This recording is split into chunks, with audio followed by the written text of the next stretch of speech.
சிவகார்த்திகேயனோட பராசக்தியோட first சிங்கிளோட video வந்து யூடியூப்ல November 6 release ஆச்சா. அதுக்கு வந்துட்டு இந்த விடியல் படங்கள் இருக்காங்களா, விடியல் படங்கள் அதாங்க டான் பிக்சர்ஸ் அவங்க வந்துட்டு எக்ஸ் தளத்துல ஒரு பதிவு போடுறாங்களா.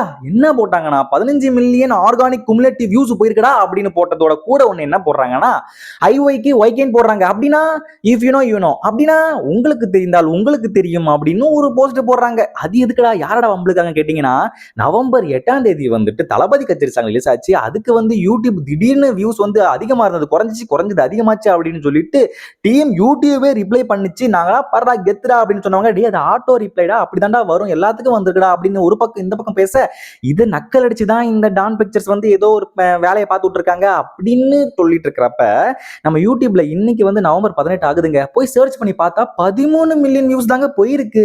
அப்புறம் எதுக்குடா இவங்க 15 மில்லியன் போடுறாங்க, ஒருவேளை அப்ப அதிகமா இருந்து அப்புறம் குறைஞ்சிச்சா, அப்ப இவங்க ஒருவேளை இவங்களும் பெய்ட் வியூஸ் வச்சாங்களா, அப்ப இவங்க 15 மில்லியன் அடிக்காம இதுக்கு வாய் பேசுறாங்கன்னு சொல்லிட்டு இது ஒரு கான்ட்ரோவர்சியா ஓடிட்டு இருந்துச்சு.